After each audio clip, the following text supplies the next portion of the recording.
Why does hair thinning after 60 feel like it's happening no matter what you do?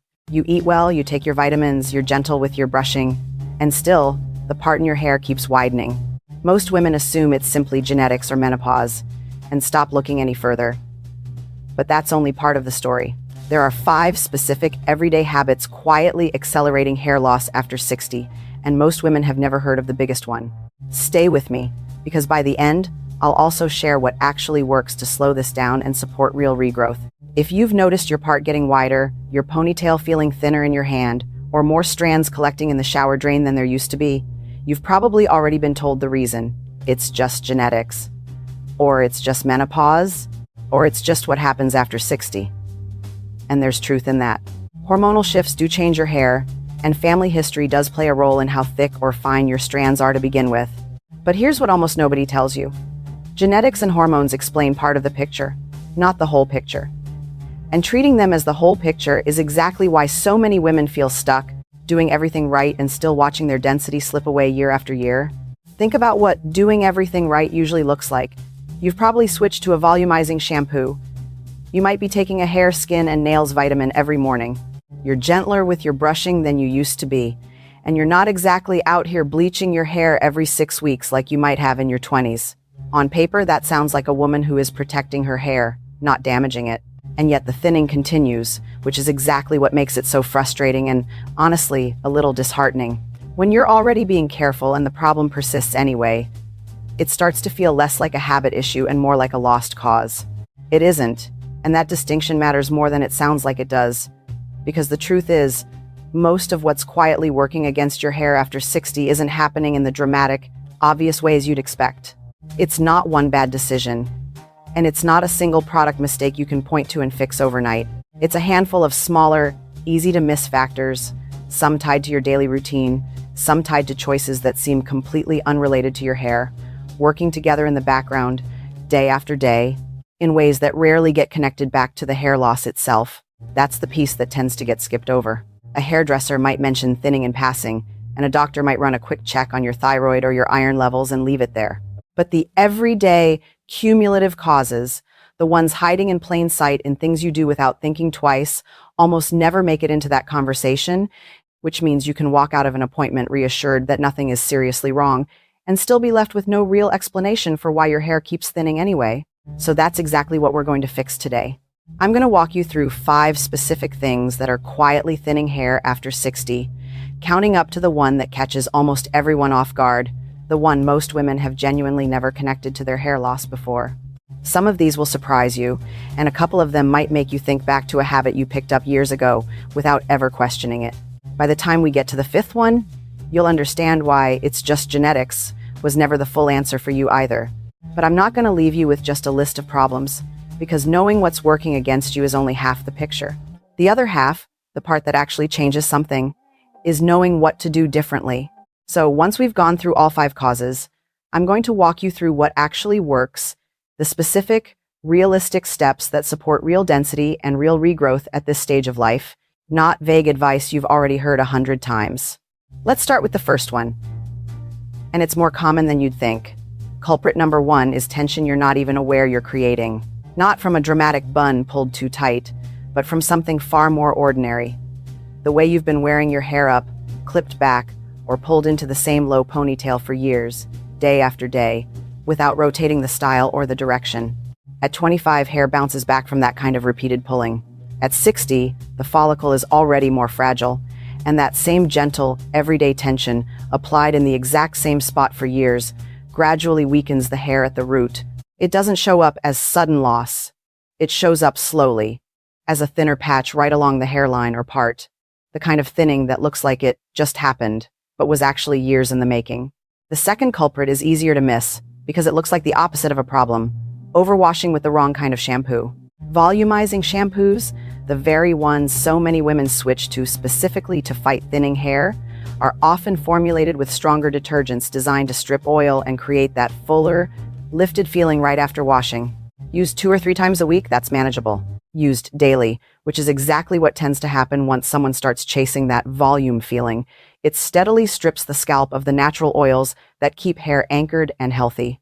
The scalp responds the way skin anywhere else responds to being overstripped, with irritation, dryness, and a slow disruption of the environment each strand is trying to grow out of. The very routine adopted to fix the thinning ends up quietly reinforcing it. What makes both of these so easy to miss is that they don't feel like mistakes. Pulling your hair back is convenient, and reaching for the shampoo labeled volumizing feels proactive, not harmful. Neither one involves an obvious warning sign the way, say, a harsh chemical treatment would. They just accumulate, week after week, until the results show up somewhere else entirely, in a hairline or a part line that never gets connected back to the routine causing it. And these two are just the beginning. Because the next one on this list has less to do with what you're doing to your hair, and more to do with what's happening somewhere else in your body entirely. Culprit number 3 barely has anything to do with your hair directly, and that's exactly why it goes unnoticed for so long: chronic, low-grade dehydration. Not the dramatic, dizzy and thirsty kind of dehydration, but the quiet, everyday kind that becomes more common after 60, when the body's natural thirst signal weakens with age and simply doesn't announce itself the way it used to. You can go through an entire day mildly underhydrated without ever feeling thirsty enough to notice, and your hair follicles, which sit fairly low on the body's list of hydration priorities, are among the first tissues to feel the effects. Here's the mechanism worth understanding. Hair follicles rely on a steady supply of nutrients and oxygen delivered through the bloodstream, and blood itself is mostly water. When hydration runs consistently low, circulation to less essential areas, including the scalp, becomes less efficient. The follicle doesn't shut down outright, but it starts operating on a reduced supply, and hair grown in that environment tends to come in finer, weaker, and more prone to breaking or shedding earlier in its natural cycle. Multiply that across months of mild, unnoticed dehydration, and the cumulative effect looks a lot like ordinary age-related thinning, when part of it is really just a scalp that's been quietly under-resourced the entire time. What makes this one especially sneaky is that it's invisible on the outside. There's no dry patch to point to, no obvious symptom that says this is a hydration problem.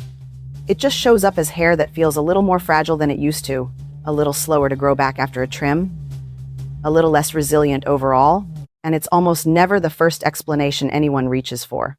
And this one connects directly to what's coming next, because the fourth cause on this list is even less obvious, and it's one that most women have never once linked to their hair. Culprit number 4 is one you'd never think to blame: the medications sitting in your cabinet that have nothing to do with your hair on the label and everything to do with it in practice. Blood pressure medications, certain cholesterol drugs, some antidepressants, and even common thyroid medications used at the wrong dosage can all list hair thinning as a lesser-known side effect, one that rarely gets flagged clearly when the prescription is handed over. The focus, understandably, is on the primary reason you're taking it. Nobody sits down and walks you through the ripple effects on your hair. So when the thinning shows up months later, it almost never gets connected back to the pill you've been taking every morning without a second thought. What makes this especially easy to overlook is the timing. Medication-related thinning doesn't usually happen right away. It tends to surface gradually, weeks or even months after starting a new prescription or adjusting a dosage, which is exactly enough of a delay to make the connection nearly impossible to spot on your own. By the time the thinning is noticeable, the medication feels like old news, something you've already been taking for a while, so it's the last thing anyone thinks to question. 4 causes down, and each one has been more hidden than the last. Tension you didn't notice, a shampoo routine that looked helpful, hydration too subtle to register, medication side effects buried in fine print nobody reads closely. But the 5th cause is different from all of them. It's the one connected to the deepest, most overlooked shift happening in the body after 60, and it's the one almost no woman has ever heard mentioned in connection with her hair.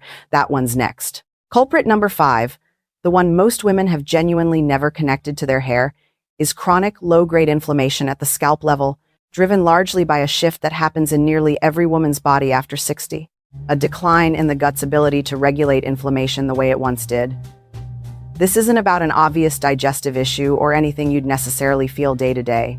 It's a slower, quieter shift, one where the gut lining becomes a little less efficient at keeping inflammatory compounds contained, and those compounds circulate more freely through the bloodstream than they used to. The scalp, being one of the most densely vascularized areas of skin on the entire body, ends up directly exposed to that low-grade inflammation, often without a single visible symptom to warn you it's happening. Here's why that matters so much for hair specifically. Each follicle operates on a cycle, growing, resting, and shedding, and that cycle depends on a stable, calm environment to function properly. Introduce chronic, low-level inflammation into that environment, and the cycle starts to shorten. Follicles spend less time in the active growth phase and shift into the resting and shedding phase earlier than they should. Individually, that's barely noticeable. But across your entire scalp, month after month, that slightly shortened cycle adds up to a slow, steady thinning that looks exactly like ordinary aging, when it's actually a very specific, biological process quietly running in the background. This is what separates the fifth cause from the four before it. Tension, shampoo, hydration, and medication are all things you do, choices and routines you're at least somewhat in control of day to day. This one is different. It's something happening inside your body, tied to a shift in your gut that most women have never once been told to associate with the state of their hair. It's also the reason so many women can correct every habit on this list: the tension, the shampoo, the hydration, the medication, and still see only partial improvement, because the deepest cause, the one working quietly underneath all the others, was never addressed at all. So now you know all five. Repeated tension in the same spot, an overstripping shampoo routine, quiet dehydration, an overlooked medication side effect, and gut-driven inflammation working against your scalp from the inside. None of them are the dramatic, obvious kind of damage you'd expect. All five have been working together, quietly, for longer than you probably realized. And that finally brings us to the part that actually matters most: what to do about it. What actually works starts with undoing the damage from the habits, not adding more products on top of them. First, rotate where the tension sits. Alternate your part, loosen ponytails, and give your hairline a break from repeated pulling in the same spot. That alone lets a stressed follicle recover. Second, scale back the volumizing shampoo to 2 or 3 times a week instead of daily, and let a gentler, sulfate-free formula fill in the gaps so your scalp stops being stripped in the name of fullness. Third, treat hydration as part of your hair routine, not separate from it. You don't need to force down excessive water. Just stay ahead of that weakened thirst signal with consistent sips throughout the day, rather than waiting to feel thirsty. Fourth, if you're on a new medication and notice thinning that started around the same time, don't stop anything on your own, but do bring it up directly with your doctor. That connection is worth naming out loud instead of assuming it's unrelated. And fifth, the one working underneath everything else: support your gut's ability to regulate inflammation. That means leaning toward whole, fiber-rich foods, giving processed and inflammatory foods less daily real estate, and treating gut health as directly tied to scalp health, because it is. None of these steps require anything drastic. They require consistency, and they require finally addressing the cause that's been quietly running the whole time, instead of just managing the surface. So, if you've been doing everything right and still losing density, now you know why, and now you know what actually works. Which of these 5 surprised you the most? Tell me in the comments. I read every one. And if this helped, you'll want to watch next: the specific morning routine that's secretly aging your hair faster than anything on this list.